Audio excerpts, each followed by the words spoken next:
Akadosh Baruch Hu, il vous protège, vous donne la santé, la joie. Aujourd'hui, c'était Rosh Chodesh Adar, le mois de la Géoula, le mois où les Bnei Israël ont eu le grand miracle en Perse à l'époque de Ahashverosh, Haman, Mordechai et Esther. Vous connaissez toute l'histoire. Et bien, sachez, dans 13-14 jours, on va célébrer la fête de Purim.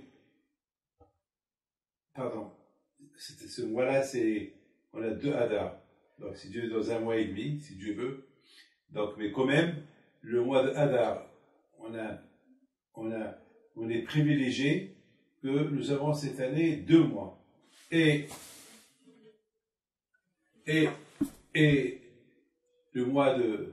le premier mois de Hadar et le deuxième mois de Hadar, et on dit Mishinichnas Adam Abimisimha. Lorsque le mois de Hadar il arrive, il y a la joie. Pourquoi? Par rapport au miracle qu'on a eu, que Baruch Hashem, Haman, qui voulait détruire tout Israël, n'a pas réussi. Et la deuxième chose, c'est la joie de Moshe Rabbeinu. Moshe Rabbeinu, il est né le mois d'Adar, il est décédé le mois d'Adar. Mais il faut savoir une chose, que les tzadikim, ils ne sont pas morts. Comme ce soir, on va partir pèleriner en live Rabbi Meir Baalanes. Rabbi Meir Baalanes, voilà, jusqu'à maintenant on parle de lui, on le vénère, on allume ses bougies, on prie par son zéro, par sa mémoire. Donc vous voyez que les tzadikim, ils sont vivants. Et surtout Moshe Rabbeinu, le fait que Moshe Rabbeinu, c'est lui qui nous a donné la Torah, et c'est lui qui est monté au ciel pour nous apporter la Torah, donc c'est un mois bénéfique. Donc c'est la raison pourquoi c'est un mois bémet de joie. Il faut aller mon nom à Kadosh Baruch Hu. Mes amis, ce soir, nous allons parler de ce que nos sages, ils disent qu'avant la fin des temps, il y a ce qu'on appelle cette guerre de Gog et Magog. Alors maintenant, nous allons expliquer c'est quoi Gog et Magog. Alors, vous savez que Gog et Magog, si on calcule les lettres de Gog et Magog, ça veut dire 70. 70 quoi? Ben, il faut savoir que toujours dans le ciel, il y a 70 nations. Il y a 70 nations de ce monde-là. Et voilà. D'ailleurs, vous savez que lorsqu'on avait le Beit HaMikdash, eh ben, au Beit HaMikdash, dans le temple, on faisait, pendant la fête de Sukkot, nous les Juifs, on faisait des sacrifices pour le monde. Ça veut dire pour les 70 nations. Ça veut dire que on prie pour les nations qui réussissent. On ne veut pas prier que pour soi-même. À Kippour, on prie pour qu'on a tout, mais il y a le monde. Alors on prie pour le monde aussi. Il y aura la pluie, etc., etc. Et c'est quelque chose que, il faut savoir que lorsque, à Sukkot, on prie pour la pluie, on ne prie pas pour la pluie uniquement pour nous, pour Israël, on prie pour la pluie pour le monde entier. Et pour la France, et pour l'Angleterre, et pour l'Amérique, et pour le Moyen-Orient. On prie pour tout le monde. Et on inclut, et d'ailleurs même lorsqu'on fait la prière à Kippour, on prie pour le shalom des nations. Donc c'est comme ça. Ça c'est notre devoir. Notre devoir, c'est que on prie. On n'est pas les seuls dans le monde. On vit à travers les nations. Et bien sûr, il faut prier pour eux. Mes amis.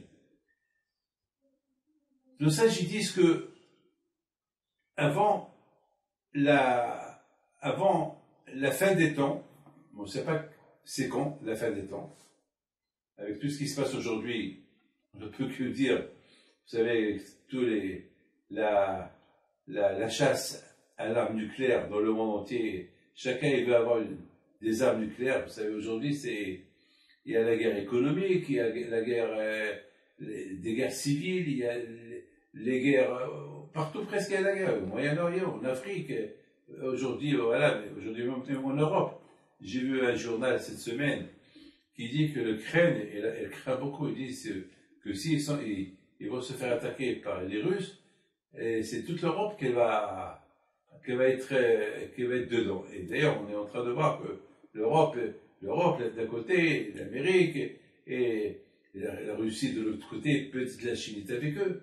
On ne sait pas. Est-ce que c'est ça Gog-Magog? Parce que ça va être la guerre des nations. On a vu, alors quelqu'un m'a dit une fois que à l'époque de la Deuxième Guerre mondiale, Première Guerre mondiale, et c'était pas la guerre de Gog-Magog. Je dis non. Parce qu'à cette époque-là, il n'y avait pas à cette époque, il n'y avait pas encore la peur, la crainte de l'arme, de la bombe atomique. Elle n'existait pas encore. S'il y avait, ça aurait pu être. Mais aujourd'hui qu'il y a la crainte de cette fameuse guerre de Gog-Magog des 70 nations, donc aujourd'hui, est-ce que la crête de Gog-Magog, c'est la guerre, Troisième Guerre mondiale, pourquoi des fois on parle de la Troisième Guerre mondiale, est-ce que c'est ça? Et qu'est-ce qui va devenir le monde? Ou bien, la guerre de Gog-Magog, c'est complètement autre chose. C'est pas une guerre nucléaire, c'est pas une guerre des armes, c'est une autre sorte de guerre. Et qui s'appelle la guerre de Gog-Magog. Et c'est ça qu'on va essayer d'expliquer. Alors, écoutez bien. Il faut avoir les mots là. Parce que nous, au milieu de tout ça, on ne sait pas de quel côté il faut aller. Vers la gauche, vers la droite, au droit, en arrière, on ne sait pas. On sait une seule chose. Hachem. On a les mots à Kadosh Baruch Hu. Notre sort, il dépend de Akadosh Baruch Hu. C'est tout. Le sort d'Am Yisraël dépend de Akadosh Baruch Hu. Je voudrais vous expliquer quelque chose de magnifique. Vous savez que lorsque Israël étaient en Égypte, après 400 ans d'esclavage en Égypte, Moshe Rabbeinu il arrive de la part d'Hachem pour libérer les villes d'Israël de l'Égypte et les prendre dans le désert, traverser le désert, recevoir la Torah au Mont Sinaï et aller en Eretz Israël. La guerre contre les Kénaanim. La terre promise, la terre que Hachem il a promis à Abraham, Isaac et Yaakov pour leurs descendants. Alors il faut savoir une chose, que après un an, les 10 plaies que Hachem il a frappé les Égyptiens. Un an. Hachem il aurait pu donner un seul coup et en finir. Non. Hachem, il a voulu montrer au Israël toute sa capacité. Toute sa capacité, tout ce qu'il peut faire. Que lui, c'est lui le maître du monde. C'est lui le patron. Et c'est lui le maître des maîtres. Et c'est lui le Dieu des dieux. Ça veut dire que il n'y a aucun Dieu à part lui. Parce qu'à l'époque, il y avait des gens, malheureusement, il y avait des idolâtres. Mais Hachem, Hachem, c'est l'Éternel. Les amis, Akadosh Baruch Hu, il a voulu en même temps donner le temps à Israël de le connaître. Vous savez, lorsqu'on fait connaissance de quelqu'un en vue de mariage, c'est pas la première fois qu'on l'a vu, on va se marier, non. Ça prend peu de temps. Une fois, 2 fois, 3 fois, un peu de temps, et après, une fois et même après combien de temps qu'on s'est fréquenté, à savoir si on se connaît. À savoir. Moi, j'ai toujours dit que ma femme, je la découvre chaque jour. Elle aussi me découvre chaque jour. On ne se connaît pas. Et après 41 ans de mariage, c'est toujours à apprendre. C'est toujours, vous savez, le jour que je dirais que je la connais à fond, c'est le jour que, après 120 ans. C'est tout. Après 120 ans, je dirais, ah là, je la connais. Et tant qu'on est là, on ne peut pas savoir. Je dois pas d'honneur. Il y a quelqu'un qui est venu me voir, aujourd'hui j'ai reçu les gens. Une personne, elle est venue aujourd'hui, une personne. J'ai rien compris. Il s'est marié et s'est divorcé 7 fois. 7 fois. Vous avez entendu ça? Je l'ai vu, j'ai comment tu restes avec chaque femme. Je lui dis, je me suis trompé chaque fois que je suis marié, je me suis trompé. Ils m'ont tous marié pour mon argent, et maintenant ils m'ont ruiné. Et je dis, bien fait pour toi. J'ai dit, qu'est-ce que tu veux? Il me dit, je veux une bracha, pour que je me marie avec une femme qui est riche. Récupérer ce que j'ai perdu. Alors, j'allais lui dire, alors remarie toutes les femmes avec qui tu vas divorcer et récupère ton argent. C'est 7 fois. Vous savez ce quoi 7 fois? Ben oui. Je pense qu'il est en train de m'entendre là, mais qu'il m'entend. Il m'entend, je m'en fous de lui. 7 fois, c'est énorme, c'est énorme. Accompagner la bataille, c'est. Hachem, il a voulu que les pays d'Israël, pendant 1 an, le connaître. Et l'Égyptien aussi. Il fallait 10 fois, des coups, et des coups, et des coups, jusqu'à la fin.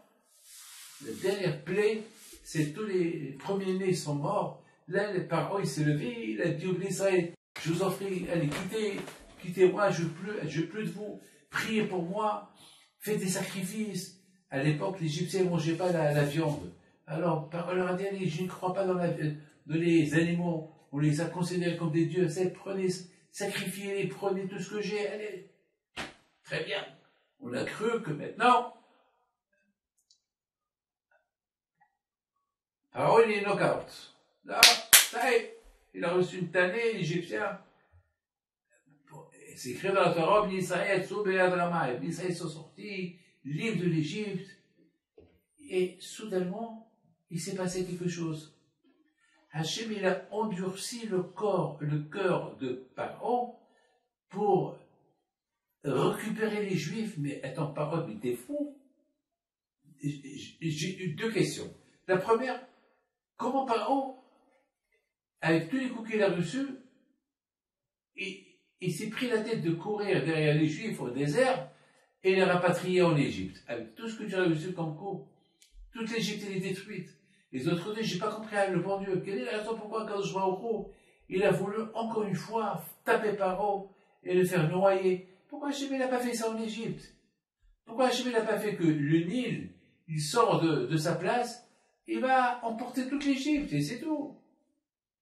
Si Hachem, il a un plaisir de faire noyer l'Égyptien, ah ben, quand Hachem, il y a le Nil. Le Nil vous savez, le Nil, c'est une mer, c'est 7000 km ou 6000 km de long. Quand Hachem, il fait il y a un tsunami, je sais pas moi, du Nil, et voilà, il emporte toute l'Égypte, c'est tout. C'est tout. Alors pourquoi quand Shorri il a fait, est-ce que les Bnei Israël, ils vont avoir cette peur encore de voir les Égyptiens courir derrière eux? Quelle est la raison? J'ai pas compris, je vous en parle d'un autre que j'ai pas compris. Quelle est la raison de ce miracle qui s'est passé encore que les Égyptiens, ils ont poursuivi les Juifs dans le désert, et le miracle, la mer s'est coupée, et les Juifs ils ont traversé, les Égyptiens ils sont partis derrière eux, et Hachem il leur a préparé un piège, et l'eau elle est tombée sur eux, et ils les a noyés. Mais pourquoi? Quel est le but? Vous avez écouté très bien. Le but il est extraordinaire. Hachem, c'était pas il voulait pas Hachem que uniquement les Égyptiens, ils vont savoir que Hachem c'est Hachem, que Hachem c'est le bon Dieu. Hachem il a voulu que le monde entier il sache que Hachem c'est le Dieu. Il n'y a pas un autre que lui. Lorsque les Juifs, ils ont quitté l'Égypte, il n'y a que les Égyptiens, ils ont connu qu'il y a Hachem, mais pas le monde entier. Le monde entier ne savait pas que Hachem c'était le Dieu des dieux. Ils ne savaient pas. Les gens, il n'y a que les Égyptiens, parce que c'était que les Égyptiens qui s'étaient concernés. C'était que eux qui ont reçu les coups. Donc, c'était vraiment, personne n'était au courant de ce qui se passait en Égypte. Mais quand le monde a entendu ce que Hachem a fait en Égypte, et le monde entier a entendu parler du bon Dieu, quand? Eh bien, lorsque les Juifs, ils ont traversé la mer.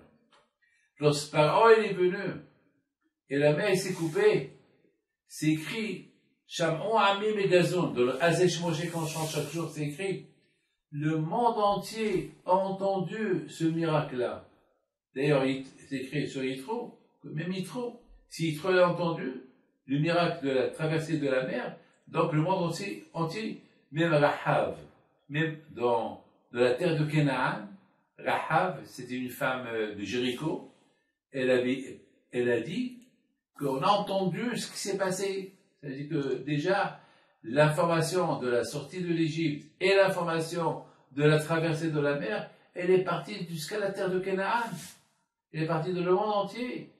Et le monde entier a entendu ce que Hachem il a fait. Donc là, j'ai écrit le monde entier, et Moab, et Edom, et Canaan, tout le monde c'est écrit dans la fin de Hazash Moshe, en Israël, ils ont dit Adonai Mloch L'Olam. Hachem, il est le roi du monde. Voilà. Donc maintenant, ça veut dire que maintenant, il fallait 2 étapes. Première étape, déjà, que tous les Égyptiens, ils ont connu qui est Hachem. Que Hachem, c'est lui, le bon Dieu, c'est pas Pharaon qui se comportait comme un Dieu. Première étape. Deuxième étape, maintenant, il faut que le monde entier sache. Pour que le monde entier sache, alors c'était dans la traversée de la mer. Et c'est écrit que lorsque Moshe Rabbeinu il a coupé la mer, lorsqu'il a fait sécher la mer, c'est écrit que la mer, elle a gelé. Elle a gelé. Ça veut dire que la mer, elle a gelé. Ça veut dire que la mer, il y avait 12 tunnels. Chaque tribu passait par un tunnel. Et ça a fait des murs d'eau, des murs gelés, des murs, peut-être, ça a des milliers de kilomètres de hauteur. Le monde entier, ils ont vu ça. C'était vraiment, vraiment quelque chose d'inimaginable. Et toute la mer a gelé. Vous savez très bien, lorsque la mer elle gèle, elle se casse, elle se coupe. Les Xarim, les Gozer, Yapsouf, les Xarim. C'est comme si on a pris la scie, on a coupé la mer. Donc le monde, et tous les bateaux qui étaient dans la mer, ça a craqué, ils sont cassés. Donc le monde, donc là, mes amis, il faut savoir une chose. Le monde n'a pas reconnu Hachem uniquement lorsque les Juifs ont traversé la mer. Là, le monde entier a compris qu'il y a un créateur. Là, ils ont bien compris que le monde, il a un Dieu. Finito l'idolâtrie. Finito, ça suffit. Mais, qu'est-ce qui s'est passé exactement après? Et c'est ça ce qu'on va essayer de comprendre. Qu'est-ce qui s'est passé après que le monde entier, ils se sont refroidis? Alors, au départ, la libération de l'Égypte a fait connaître Hachem en Égypte. La traversée de la mer a fait connaître Hachem le monde entier. Donc c'est la raison pourquoi Hachem il a fait que pour que le monde entier le reconnaisse, il fallait que la sortie de l'Égypte se passe en 2 étapes. La première étape, la sortie de l'Égypte. Deuxième étape, la traversée de la mer et aller recevoir la Torah. Qu'est-ce qui s'est passé entre-temps? Entre-temps, il y a Amalek. Et c'est qui Amalek? Amalek, si on calcule Amalek, ça veut dire Safek. Safek, c'est le doute. Amalek, c'est Edom. Amalek, c'est le petit-fils d'Esav. Il est venu faire la guerre contre les Juifs. Et c'est pas contre les Juifs ceux qu'il est venu faire la guerre. Il est venu faire la guerre contre la Torah, contre le bon Dieu. Il a refroidi le monde de leur émouna. Voilà, mes amis, ce qui s'est passé. Et c'est la raison pourquoi, lorsque Hachem, il a voulu donner la Torah. Et c'est la raison pourquoi Hachem, il nous a dit, bon, maintenant, puisque Amalek, il a refroidi le monde entier, de croire en moi, donc maintenant, vous allez me représenter. Alors vous allez accepter la Torah, et vous allez la respecter, et selon comment vous allez la respecter, à travers vous, le monde, il va me reconnaître. Si vous, les Juifs, vous faites la Torah, vous respectez la Torah, le monde, ils vont comprendre, waouh, cette Torah qui est tellement dure, c'est impossible. Je vous dis quelque chose, vous savez, une fois j'étais dans un avion, et j'étais en train de... Je parlais avec un intellectuel, un juif intellectuel. Et à un moment donné, il m'a dit, je peux vous parler? Je lui ai dit, parle. Oui, vous pouvez. Il m'a dit, je comprends pas. C'est vrai que vous, les religieux, vous touchez pas vos femmes pendant 15 jours par mois, lorsqu'il est nida? J'ai dit oui. Mais c'est pas possible. Je dis pourquoi pas? Il dit, ben, c'est pas possible. Je dis pourquoi pas? Il dit, parce que c'est pas possible. Je dis, ben, si c'est pas possible, pour toi c'est pas possible, mais c'est possible. Et peut-être, personne ne vous voit, vous faites des bêtises en cachette. Je dis, non, non, non. Et entre-temps, on nous a servi le repas. Lui, il a pris son repas pas cachère. Il me regarde, il me dit, vous mangez pas? Je lui dis non. On est au business là, c'est un bon repas. Regardez, c'est magnifique. Je dis non, non. On m'a donné mon repas cachère. C'était un petit plateau. Vraiment, hein, rien à voir entre mon repas et son repas. C'est comme David et Goliath. C'était rien. C'était, en plus, le manger était congelé. Vraiment, c'était congelé. Beaucoup des fois, les hôtesses, ils oublient de le chauffer. Donc, c'était congelé. Et bien sûr, à la fin, je n'ai pas mangé, je mangeais un morceau de pain et c'est tout. Il me dit, mais je ne vous comprends pas. Je lui dis, ben, il n'y a rien à comprendre. De la même façon que je suis un homme et je me contrôle à manger que du cachère, et ce qui n'est pas cachère, je ne le mange pas, la preuve, voilà, vous avez vu. Donc, c'est comme ça qu'on se comporte avec les femmes. Et d'ailleurs, elle-même, elle sait, elle-même, elle ne veut pas me toucher, moi aussi, les deux, on se comporte carré. Et à un moment donné, ils ont été allés, les gens, ils ont commencé à dormir. Il me dit, vous ne voulez pas voir un film? J'ai dit, un film? Moi, j'ai mon film. J'ai pris mon stylo, mon crayon, mes papiers, et je commençais à étudier. Je dis, voilà, je me régale. Il n'a rien compris. Mais je donne la parole d'honneur. Le matin, on l'aurait fait pour le petit déjeuner, parce que c'était un long voyage de 13 heures. Et il ouvre ses yeux, sans se laver les mains, rien du tout. Il a commencé à boire, à manger. Il dit, bah, le petit déjeuner, vous pouvez le prendre. C'est rien, c'est pas de la viande, c'est rien. J'ai dit non. Alors quoi, vous mangez pas, depuis hier, vous n'avez rien mangé. Il dit, ça va, je suis très bien. On arrive à Madrid. Là-bas, je devais changer l'avion. Il me regarde. Il me dit une phrase. Il me dit chapeau. Ça donne à réfléchir. Comme ça, il m'a dit. Ça donne à réfléchir. Je n'ai pas répondu. Je lui ai dit, ben, si Dieu veut, si cela ne vous dérange pas, voilà mon téléphone. Je l'ai préparé. Je savais qu'il allait arriver à ça. Vous m'appelez.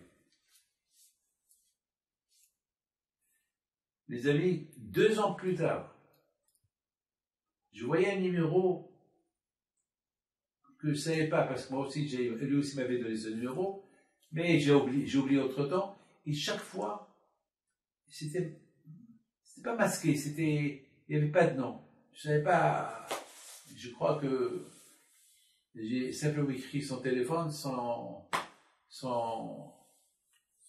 écrire son nom. Et un jour, j'ai répondu. Il me dit, ah, c'est, comment arabe, vous êtes, ben c'est moi, on a voyagé de Buenos Aires jusqu'à Madrid. Ah, ça va, vous allez bien, on a commencé à discuter. Mais je vous ai cherché, beaucoup de fois je vous ai appelé, je m'excuse, je ne réponds pas au téléphone masqué. Je dis, ça va, tout va bien? Il me dit, Monsieur Pinto, Rav Pinto, je voudrais vous dire quelque chose. C'était dur pour moi d'avaler ce que j'ai vu. Mais je dois vous dire quelque chose. Entre-temps, j'ai commencé à faire des enquêtes. Parce que j'avais le doute sur la religion. Et j'ai commencé à faire une enquête. Et j'ai commencé à m'intéresser. Et après, je me suis rendu compte que il y a beaucoup à apprendre de ceux qui respectent Torah et Mitzvot. Ceux qui apprennent Torah et Mitzvot, et ceux qui respectent Torah et Mitzvot, c'est des durs. Parce que c'est pas être juif avec le nom juif. Ça veut dire qu'il faut savoir contrôler ta personnalité, contrôler ta colère, contrôler ta jalousie, contrôler ton amour vis-à-vis d'Hachem, contrôler ton shalom bayit, contrôler le Shabbat, contrôle ce que tu peux faire, ce que tu ne peux pas faire. C'est ça le judaïsme. Et j'ai compris que, justement, parce qu'on n'a pas grandi dans la Torah, on vit dans le doute. Eh bien, mes amis, écoutez bien, c'est ça.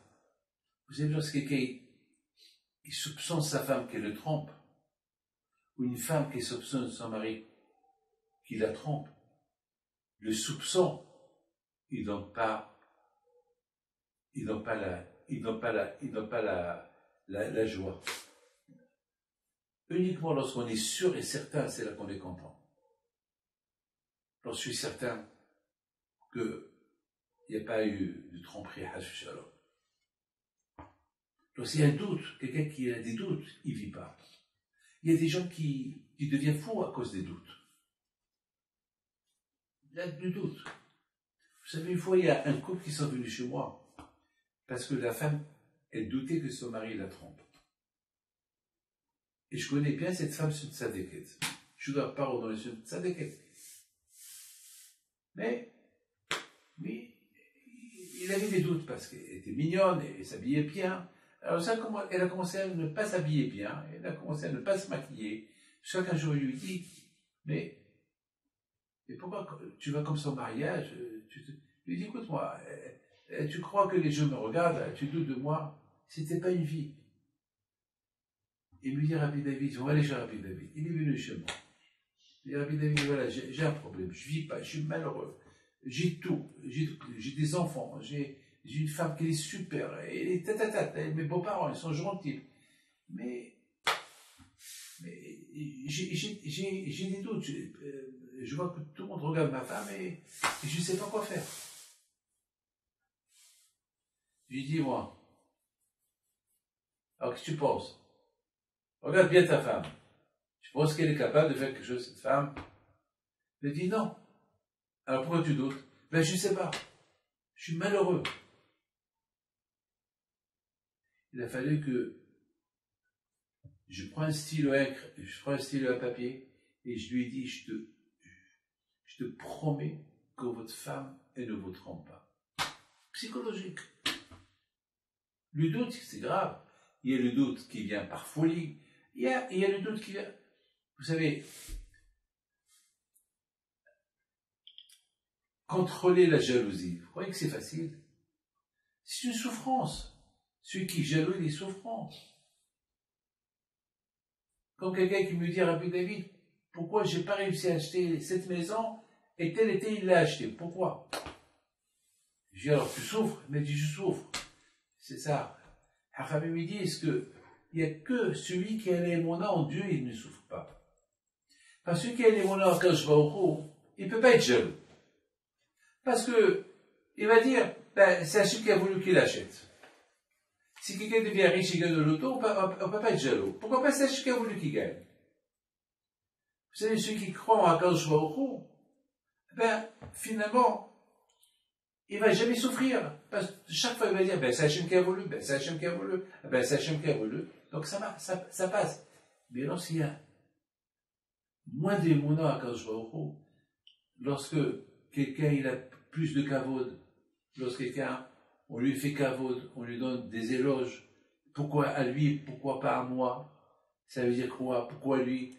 Mais pourquoi tu dis pas c'est Hachem? Mais c'est là la preuve qu'il ne croit pas, qu'il n'a pas beaucoup d'émona Hachem. Parce que si vraiment il avait l'émona à Akadosh Baruch Hu, si Bémet, il ne doutait pas de Akadosh Baruch Hu, Bémet, moi regardez-moi tous.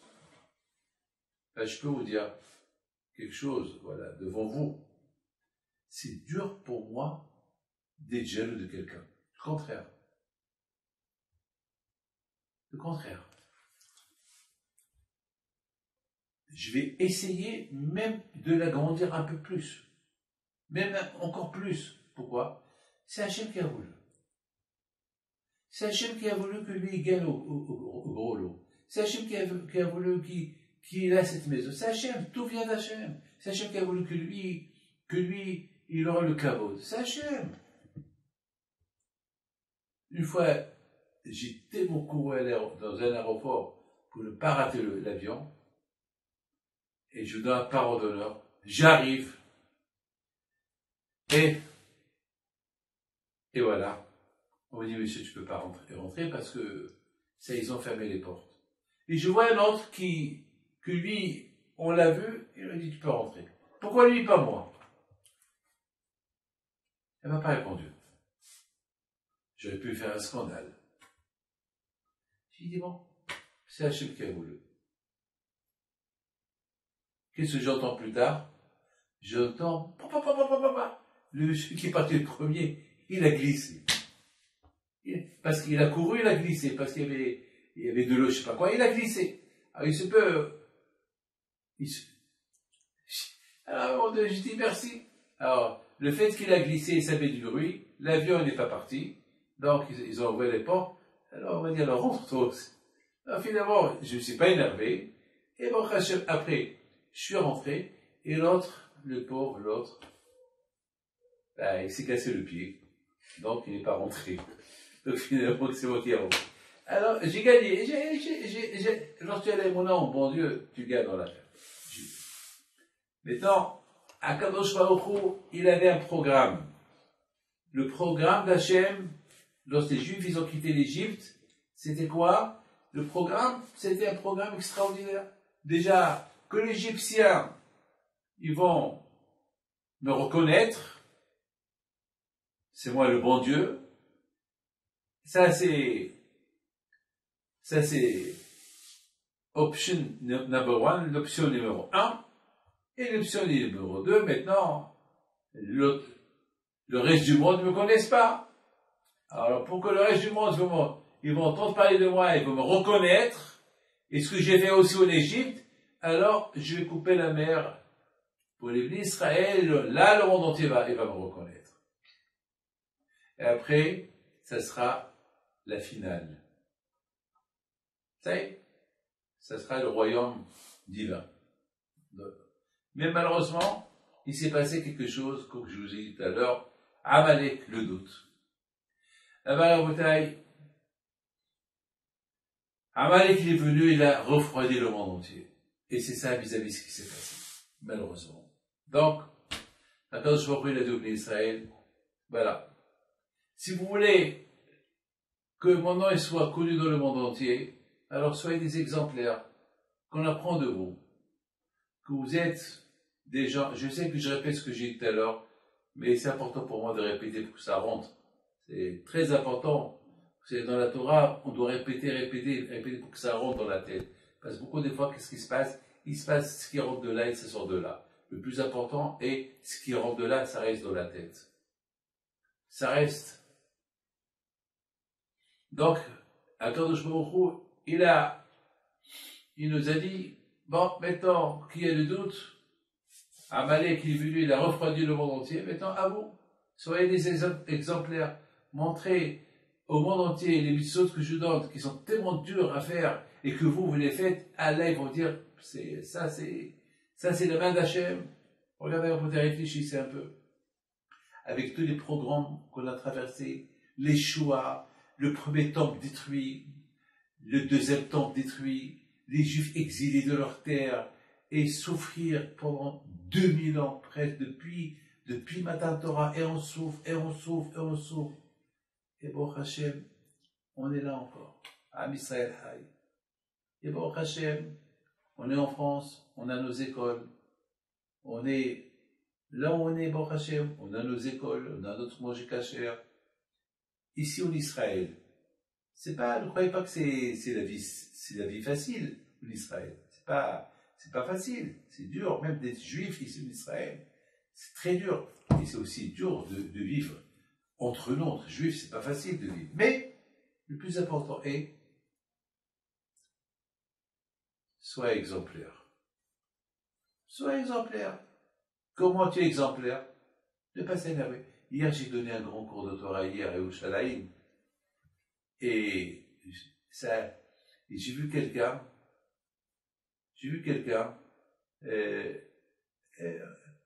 qui s'est sur une moto et il a commencé à crier, à insulter un religieux, un barbu. Il a dit, ouais, c'était ma priorité. Et j'ai vu le religieux qui ne répond pas. Et l'autre, il est sorti costaud, il a voulu se disputer avec lui, se bagarrer avec lui. Et l'autre, il était là, il ne répond pas. Je ne sais pas moi qu'est-ce que je réponds. Il ne répondait pas. J'ai dit, voilà cavote. C'est comme ça.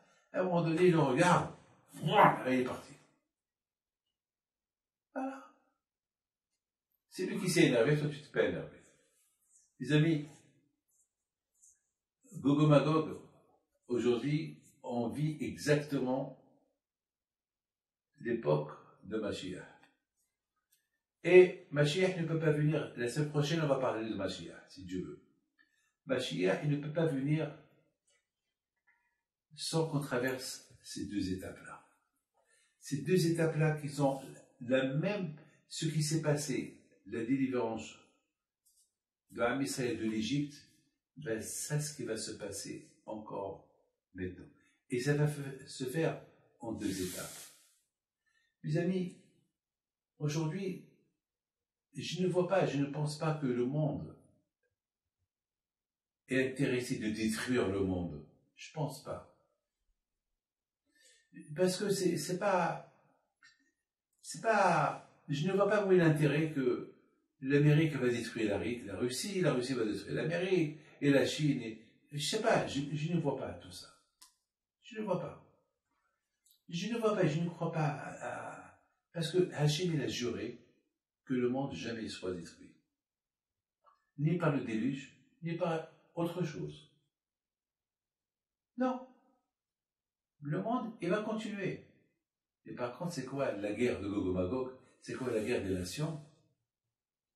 La guerre des nations, ça va être...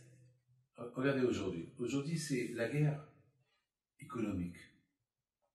Il y a même des espions, des superpuissants, qui veulent espionner l'économie de tel et tel pays, de tel et tel pays.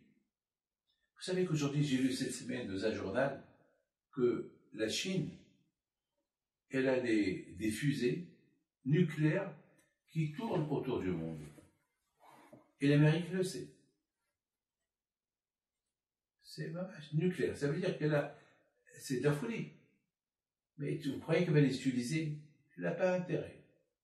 Parce qu'elle sait, en les utilisant, elle aussi va recevoir un coup. Et ça sera... Non. Je ne vois pas. Je ne vois pas le monde. Le monde, il est sous contrôle. Hachem, il a créé son monde. C'est lui qui décide s'il va être détruit, s'il ne va pas être détruit. C'est lui qui décide qui va gagner, qui ne va pas gagner. C'est lui. Le monde, il n'est pas abandonné. Il y a un créateur. Mes amis, aujourd'hui, on est en train de voir des guerres, des étapes qui se préparent. Des guerres, pas des guerres nucléaires, pas des guerres en armes. C'est des guerres économiques. Même aujourd'hui, dans ce corona-là, il y a la guerre. Il y a ceux qui disent c'est Pfizer, il y a ceux qui disent c'est Sputnik. La Chine, elle a son vaccin. Et entre-temps, le corona, il fait ravage. fait ravage. Entre-temps, ça ne va pas. Aujourd'hui, le monde, il est en train de... C'est ça, pour moi, c'est ça la guerre de Gog et Magog. La technologie qu'elle avance d'une rapidité extraordinaire. On ne sait pas où on va arriver. Et vous savez, qu'est-ce que le prophète il dit? Le prophète il dit, il y aura tellement, le monde va tellement avancer dans la technologie, jusqu'à que, à un moment donné, il n'y aura plus rien à inventer. D'ailleurs, aujourd'hui, tellement il n'y a plus rien à inventer, jusqu'à que maintenant, ils sont en train d'inventer maintenant un monde virtuel. Des choses qui n'existent pas. Enfin, et ça marche. Et les gens achètent. Et tout le monde achète. Je sais pas. On vit dans un monde, une technologie qu'on ne saura pas quoi inventer. Il n'y aura rien inventé. Il n'y aura plus rien inventé. Aujourd'hui, alors, mes amis, regardez, tous les grandes marques, là, il achète l'autre. Là, il achète l'autre. Là, hier, j'étais à Yerushalayim. Il y a quelqu'un qui m'a dit, Rabbi David, je passe mon temps à acheter les petites entreprises. Parce que, pour ne pas avoir de la concurrence. Alors, ça veut dire quoi? Ça veut dire qu'un jour, il va arriver qu'il n'y aura plus rien à acheter. Chacun achète l'autre. Mais de tout. Regardez aujourd'hui, il y a Amazon, il y a la plateforme. Aujourd'hui, les magasins ne marchent pas comme avant. Regardez, et tout marche avec, même les avions électroniques. Même les avions, ils sont tout est en automatique. Et des applications, à un moment donné, il n'y aura plus rien à inventer. Et qu'est-ce qui peut se passer? Il peut se passer qu'il va y avoir, beaucoup de fois, on entend, il y a quelqu'un qui m'a posé une question, il dit, Rabbi David, est-ce que c'est pas, un jour, on va pas être dirigé par des robots, comme qu'il y a dans les films? Je dis, bon, moi, je serai toujours dirigé par Hachem. C'est tout. La Torah n'est pas virtuelle. La Torah, c'est la Torah. Et c'est ça la guerre de Gog et Magog. La guerre de Gog et Magog, à un moment donné, il n'y aura plus rien à inventer. Il n'y aura que ce qui est émet. Ce qui est vrai. Que tu ne peux pas déformer. Torah. Et c'est ça la bataille.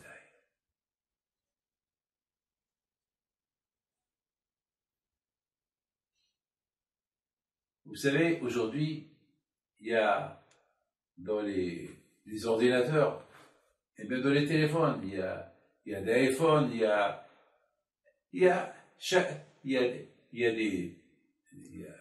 y a des noms, smartphones, tout ce que vous voulez, des fabrications de divers téléphones.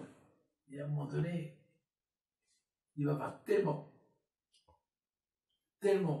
une concurrence économique qu'il va rester une personne ou deux personnes qui vont avoir le monopole de tout. Et entre eux, ça va être la guerre de Gog et Magog. Imaginez-vous, c'est Nokia et iPhone. Hein? Xiaomi. Imaginez-vous. Et un autre nom, Sony par exemple. Il va avoir le monopole. Rien qu'imaginez-vous. Donc, ça on va dépendre d'eux. Là, ça va être la guerre de Gog et Magog. Nous, dans cette affaire-là, on est dans la Torah. En continuant, on vit. Et c'est là que, à Akadosh Baruch Hu, il va apparaître.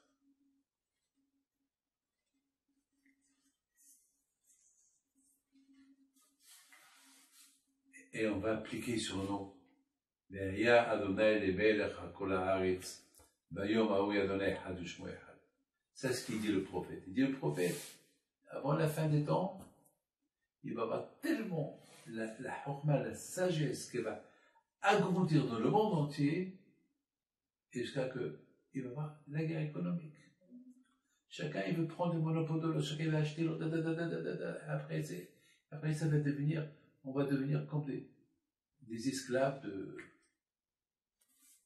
pas de robots. Nous on restera des esclaves d'Hachem. On aura la bitachon. On va prier. Mais mes amis, on est déjà sortis de l'exil. On sent l'ère messianique arriver. On est en train de voir cette première étape qui est en train maintenant de se terminer. Déjà le monde commence déjà à se poser des questions. Ici il y a un Dieu.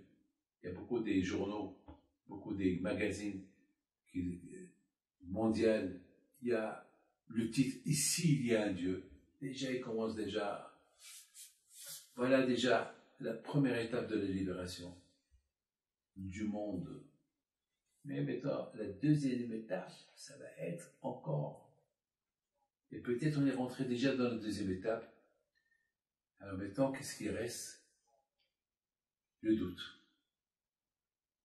C'est quoi le doute? Maintenant, avec toute cette technologie qu'elle avance, les gens ils s'éloignent un peu du bon Dieu. Mais bon, Hachem. Celui qui est intelligent, il voit la vérité. Et là, on va voir l'ère messianique arriver. Et la suite, ça sera la semaine prochaine. Mes amis, on va aller chez Rabbi Meir Baal Nes, et là-bas, je vais vous raconter une très belle histoire qui est arrivée aujourd'hui. Et que les routes de Rabbi Meir Baal Nes soient avec vous, Amen, Keneratson, et qu'il viendra le jour que ce Amalek-là, ce doute-là, il n'existera plus, et nous allons tous couronner Hachem. Ya Adonai lemelech al kol haaretz, vayom hahu ya Adonai echad u'shmo echad. Voilà, vous êtes chez Rabbi Meir Baal Nes. מחילה כבוד הרב. במאיר, אם אתה יכול להדליק את המיקרופון.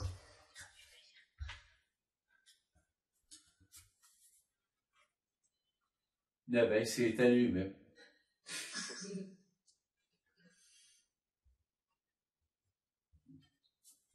Alors, qu'est-ce qu'il a fait?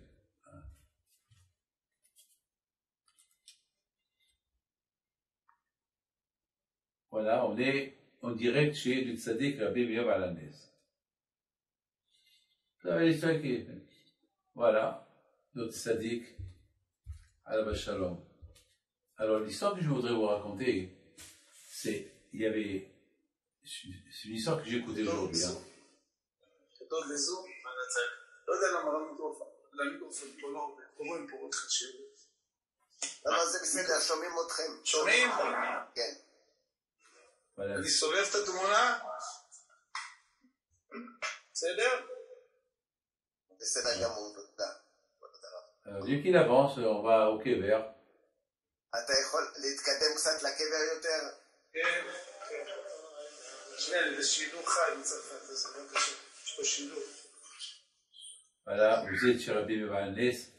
L'histoire que je voudrais vous raconter tout d'abord, il faut savoir que Rabbi Meir Baal Nes, il est enterré debout.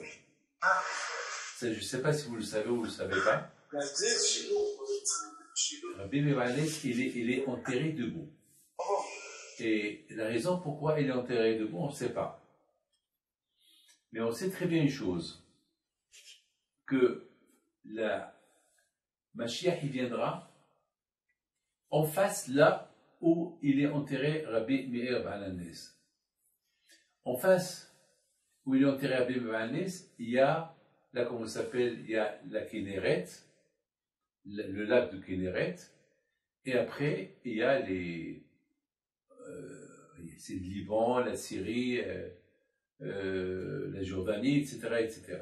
Donc on dit que Mashiach, il vient de là-bas. Et je pense que Rabbi Meir, le fait qu'il est, la raison pourquoi il est enterré debout, c'est parce qu'il va être le premier à le recevoir. Le premier à le recevoir. C'est tout le danger, il vient de là-bas. Donc, il va être le premier. Donc aujourd'hui, mes amis, ce qu'il faut savoir est que ce tzaddik, Rabbi Meir alav shalom, il s'appelle Baal HaNes. Et la raison pourquoi il s'appelle Baal HaNes, c'est parce que lorsque il y a une sigoula, que lorsqu'on perd quelque chose, il nous suffit de dire il a hademir anini, lorsqu'on a besoin de quelque chose, il suffit de répéter 3 fois. Dieu de Meir, réponds-moi, et il répond. En général, il répond. Alors vous savez, l'histoire que je vous racontais, c'est passé il y a à peu près 35-40 ans. Il y avait une femme, malheureusement, elle est tombée enceinte, elle n'était pas mariée, elle est tombée enceinte, voilà, et elle avait peur de son père et de sa mère. Qu'est-ce qu'elle fait? Elle est partie, et elle a quitté la maison, elle a dit à ses parents qu'elle doit aller travailler quelque part. Donc pendant toute sa grossesse, elle n'était pas à la maison, d'une manière que personne ne savait qu'elle était enceinte. Et lorsqu'elle a accouché, elle a tout fait pour accoucher à la maison, malheureusement. Comme avant. Avant, mais c'était risqué, elle a même risqué sa vie. C'est quelque chose de grave ce qu'elle a fait. Et elle a accouché le bébé. Et, comme on entend beaucoup des fois, il y a des gens qui trouvent des bébés à côté des ordures. C'est pas fait que je vous raconte ça, c'est quelque chose qui est vrai malheureusement. Il y a beaucoup des femmes dont, je ne sais pas pour des raisons qu'ils ont. Donc cette femme aussi, elle a fait cette bêtise, elle a fait ce qu'elle a fait. Et elle était derrière, elle s'est cachée derrière pour voir qu'est-ce qui va se passer. Et vous savez très bien que les bébés ils pleurent. Et pendant qu'ils pleuraient, il y avait quelqu'un qui passait, il a vu ce bébé-là, ben il l'a ramassé. Il l'a ramassé. Et cette femme-là, elle a vu le monsieur qui a ramassé le bébé, elle le connaît parce qu'il il habitait dans la rue. Et bon, bien sûr, ce monsieur-là, il a pris le bébé au commissariat, mais tout ce que je peux vous dire, c'est que, étant donné que c'est lui qui l'a trouvé, donc, bien sûr que la DAS, ils ont pris ce bébé, après ils lui ont donné, c'est lui qui l'a sauvé, ils lui ont donné. Maintenant, cette femme-là, elle a regretté ce qu'elle a fait. Et pendant 20 ans, elle cherche son fils. Mais elle se rappelle de ce monsieur-là. Elle cherchait, comment elle cherchait son fils? Elle cherchait son fils à travers ce monsieur-là, en prenant entre-temps, cette femme, elle s'est mariée avec un homme riche, donc elle pouvait se permettre de chercher ce monsieur-là qui habitait à tel et tel endroit, et c'est lui qui l'a ramassé, et finalement, elle a localisé celui qui a pris son fils Et voilà, mes amis, il s'est passé quelque chose de magnifique. Qu'est-ce qui s'est passé? Il s'est passé que un jour, elle tape à la porte chez ce monsieur-là, elle a trouvé son adresse et tout. Et lorsqu'elle a trouvé son adresse, elle lui dit, c'est toi qui as pris mon fils.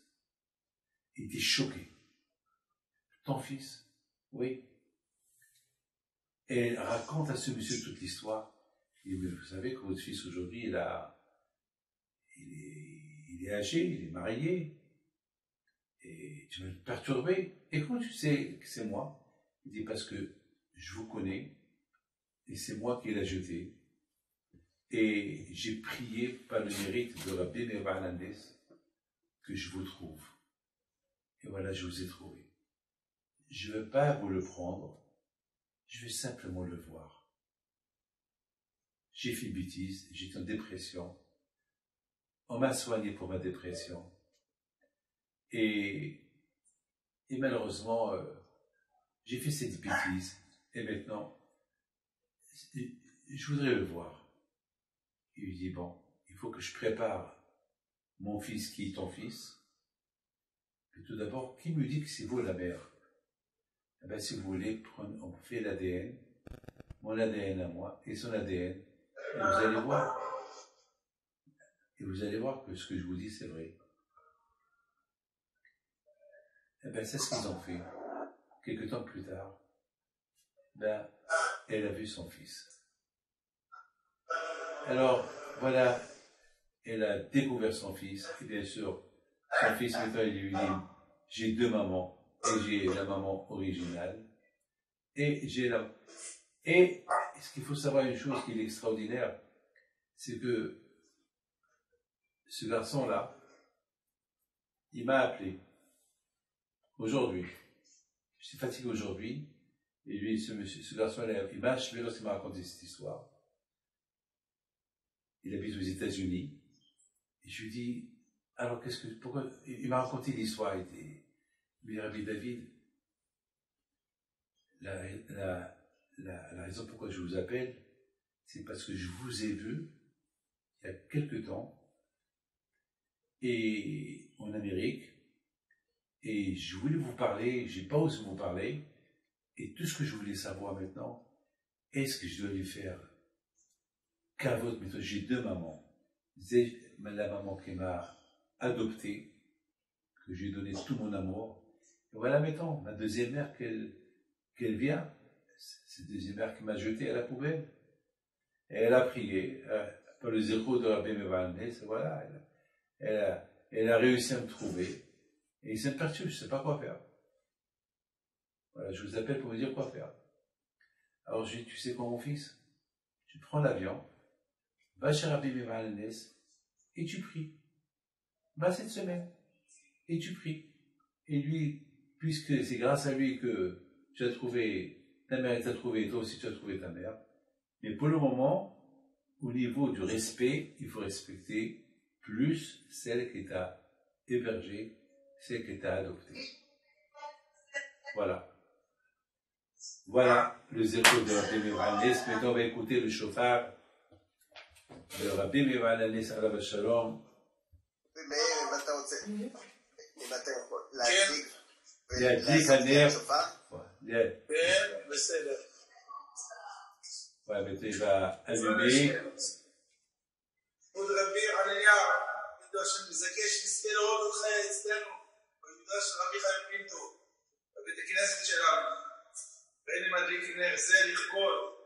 נתן לה רבי מאיר בעל הנס.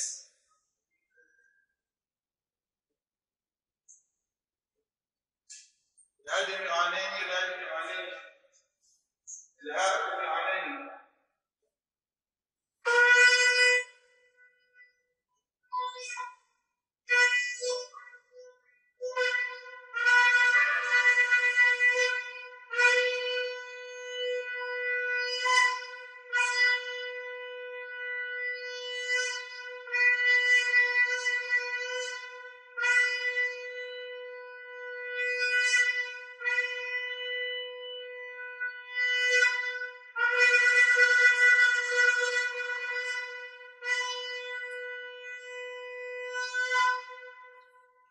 Voilà, que le bon Dieu vous protège, vous donne la santé, la joie, la prospérité. La semaine prochaine, on ira chez Rabbi Shimon Bar Yochai à la Shalom.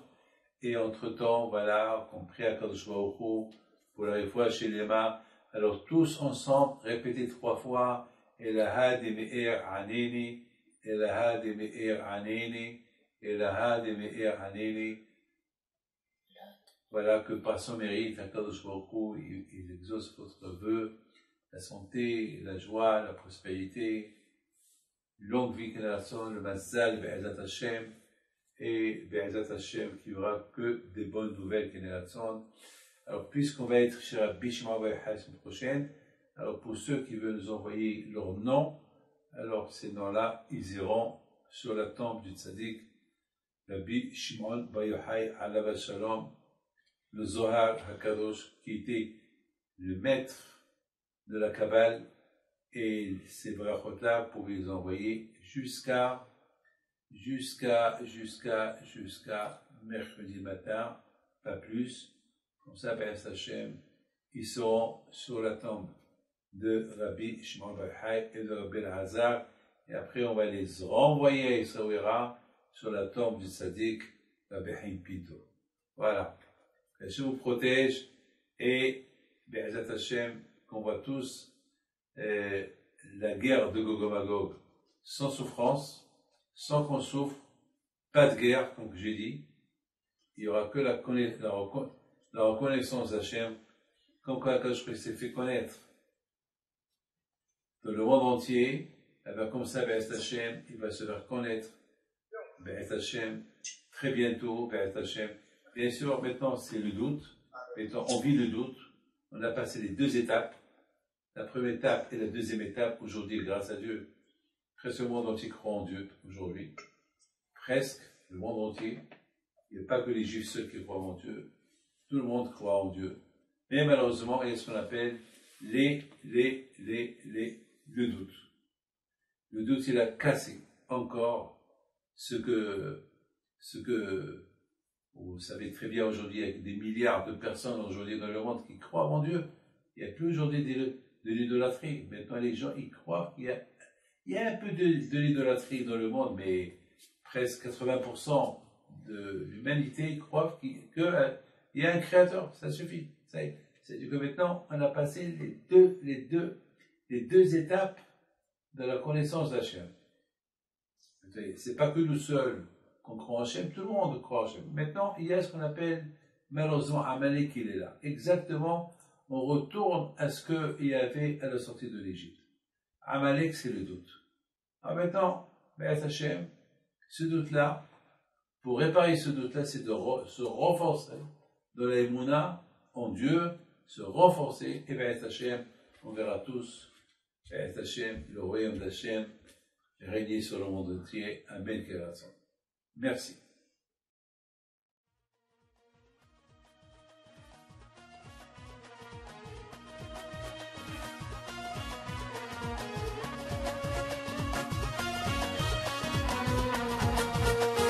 Non tu